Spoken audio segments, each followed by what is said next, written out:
in the Lord. So what we're gonna do, it tells you there, we're gonna trust in the Lord, yeah?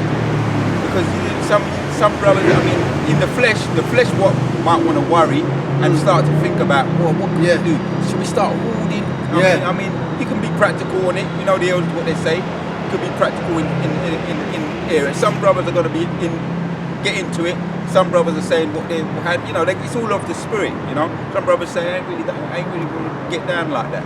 You know, but you make up your mind what you're going to do. Yeah, but what the scripture says, but trust in the Lord and abide in thy labor, for it is an easy thing in the sight of the Lord to make a poor man rich. On the sudden to make a poor man rich, right? Now there's examples, man. There's many examples, man. He's made a poor man rich. You understand? But if he wants to get rid of a man, if he ain't right, which there's examples of men becoming rich in this truth and starting to just neglect the work.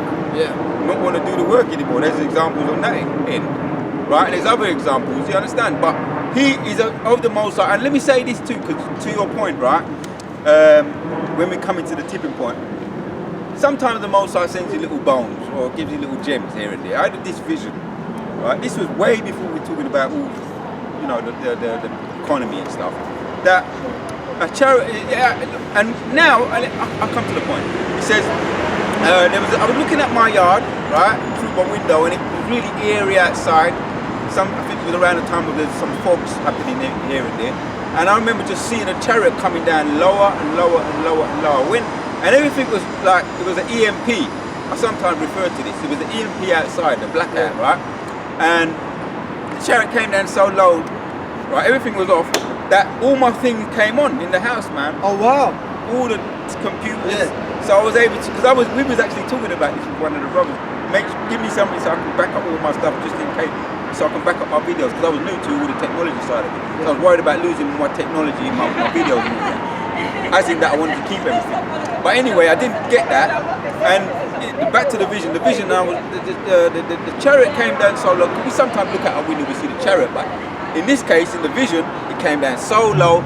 The TV came on, the computer came on, all my electrics came on. That's beautiful. So I was like, in the vision, I was like, whoa. So back to what he's saying here.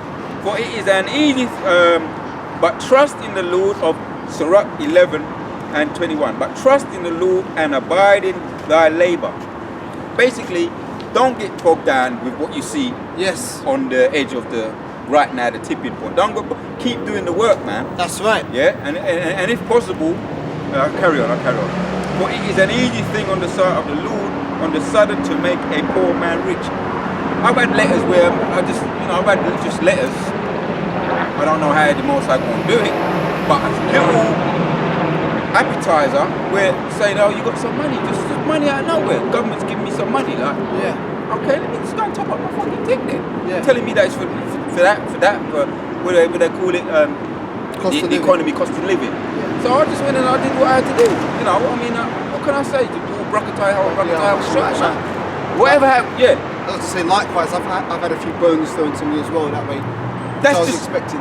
See, so you wasn't. Well, I wasn't expecting it. Not from these fucking, Amalekites. You wouldn't expect nothing from people like that. But it came. So that's just like a little appetizer, a little encouraging thing that, well, if he wants to do that, he can do that. Yeah. Or he can make a chariot come down and just turn your shit on. Yeah. And there's other things that I ain't even thought about yet. Yeah. That. It's all gonna manifest. Whatever he does, gonna manifest. And if we have to sit in the dark, I've been in blackouts before. I've been in blackouts. Yeah. Right. And I'm a man.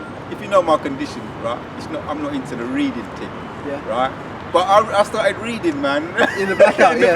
I read a little bit. No, I can't read too much because, my condition don't allow me to. Right. But if it's of the Lord's will that He puts the Spirit on me where I can just be fucking reading like some of the brothers them. Yeah. The brothers start reading, put computer memory in me so I remember things. You understand what I'm saying? Yeah. I just take it as a blessing, not a curse, but as a blessing, man. Well, this is the thing, and that's another thing. If you do have a blackout, it could be a good thing, because if you're sitting there, you like in the blackouts I've had before, I start meditating on the Lord, man. Because when you're watching maybe movies or listening to music or just generally chilling out in the everyday life, you know, your mind kind of does get a little bit distracted. So maybe it would actually be a good thing to endure a few days without, you know, these things that we're accustomed to, because it will draw you closer to the Lord. We've got to look at the positive in every the silver lining on every cloud, as they say. I even learned.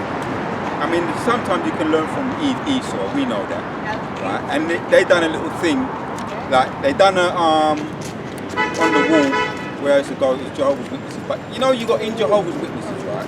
You got a lot of what do you call them?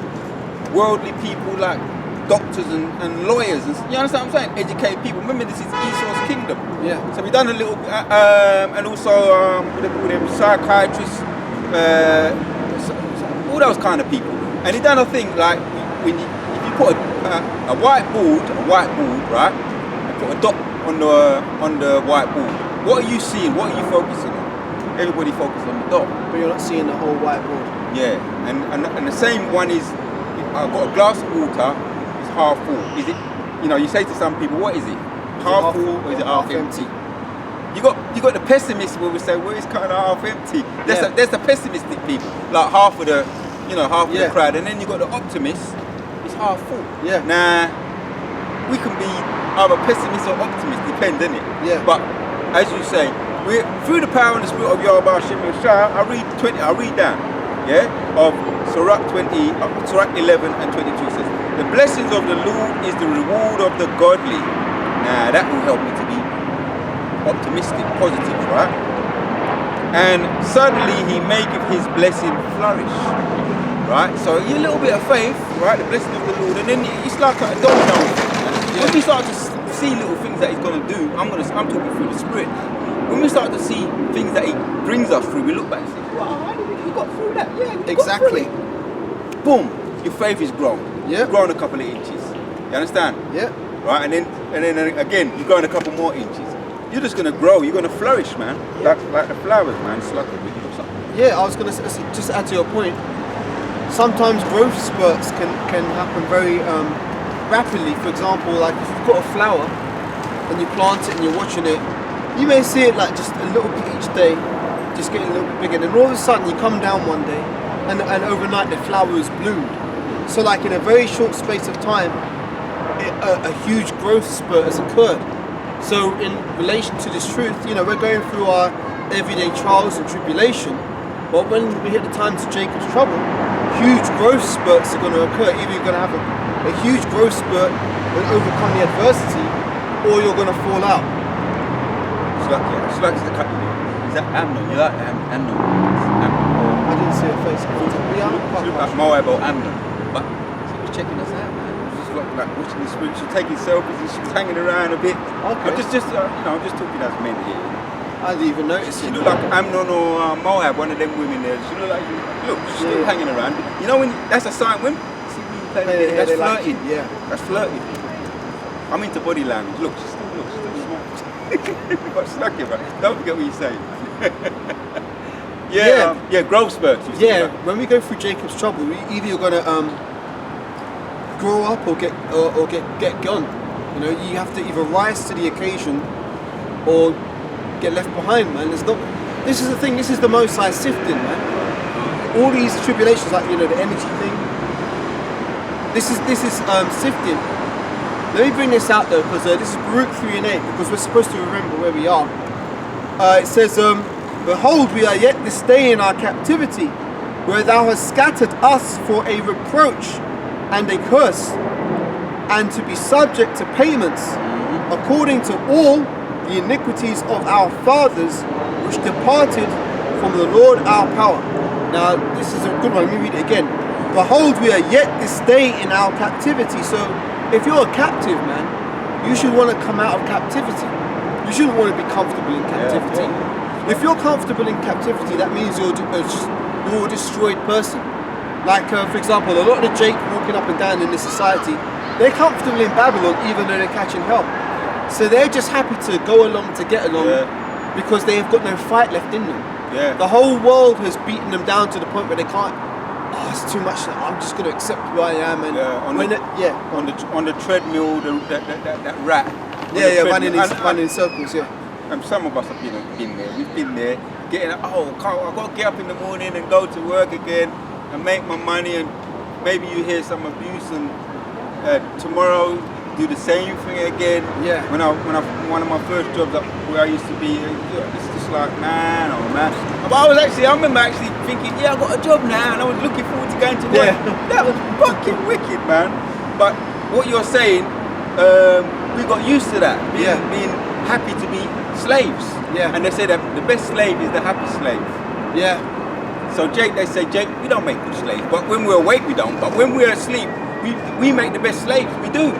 And you know what? That's true, because going right back to school, primary school and shit. I remember when I started primary school at age 4.5.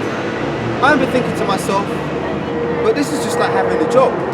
You know, you go to this place, you sit there for fucking from 9 o'clock until 3:30 in the afternoon, and then you go home. Yeah. You're doing it 5 days a week. And I was looking at my mum, Yeah. who was going out to work. I was thinking, but I'm supposed to be a child. Why am I doing this? And I was sitting in the school, and I always knew school was off, man. I thought, this is some bullshit. It's just conditioning people to being out of the house 5 days a week.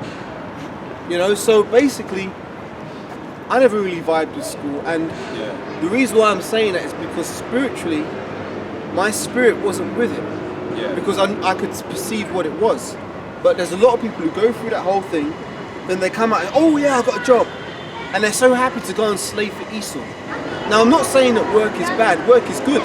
But really, our heart's desire should be to do the work that builds our own nation. Not slaving in the house of other nations to build them up. Yeah. But you know what? That goes back to the curses we're under due to Deuteronomy 28. It says, you know, we shall labor. Yeah, the strangers should get up high above us. Yeah, the strangers should get up high above thee, and who'll eat all our goods. And that's literally what we've suffered in this society, man.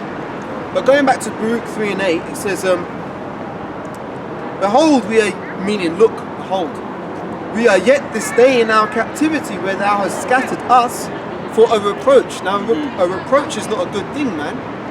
You know, a reproach is something that's, you know, shameful. A reproach and a curse, and to be subject to payments. So that's what we're talking about, because we're subject to the payments. We're held hostage by these energy companies. Now, the interesting thing is that, as the brother was saying, is the glass half empty or is the glass half full? I'm glad you brought that up, because, you know, you can look at the glass as being half empty when you're pessimistic, thinking, well, how am I going to pay for my electricity and my gas? But by looking at it from the other perspective of it being half full, we're thinking, well, look, you know what, man?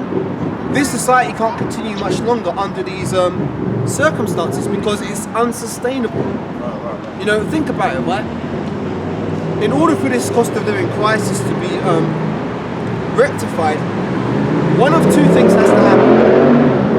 Well, one of three things has to happen. I'm going to go with the first two first, I'll bring the third one out later.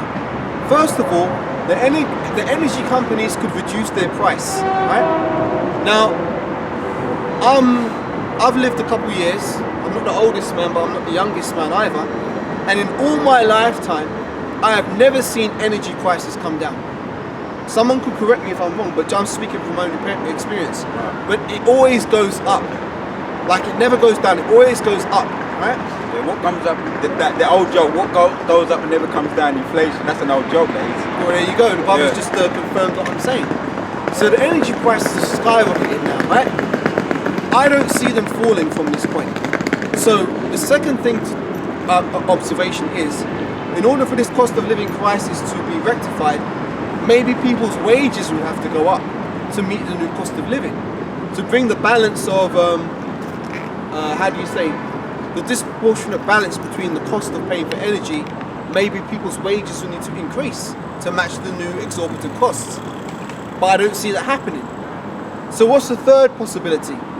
Well, the third possibility is that Yahushua comes and he destroys this place. You know what I'm saying? So I'm banking on the third. Yeah. I don't know what you people in the world who are watching this may be banking on, but some of you are damn fools, man, because a couple months ago, I was teaching with one of the elder brothers in another park, you know, and this guy came up, this Jake, bald head, you know, clean face, He had a little pot belly, and he was trying to hand out his Christian leaflets, you know, trying to spread the word of sweet Jesus.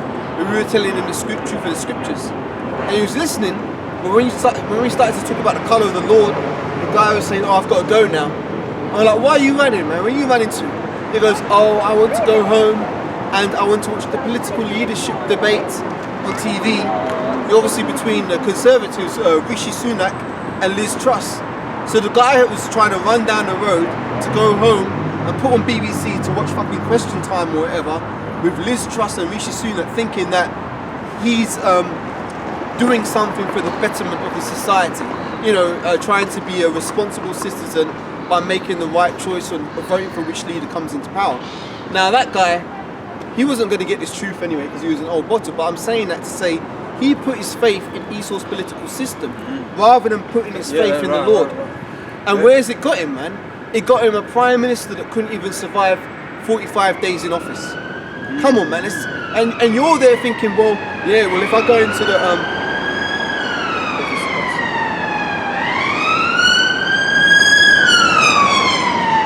and you're sitting there thinking, oh well, yeah, if I go into the polling station and I tick X on a box and put it in a basket, that yeah, I'm a responsible citizen of society. Nah, man. To be a responsible citizen of your society, well, I'm going to do with us Israelites, right? For us to be responsible citizens of our society, we're called to be watchmen. We're called to go as the men, not you women.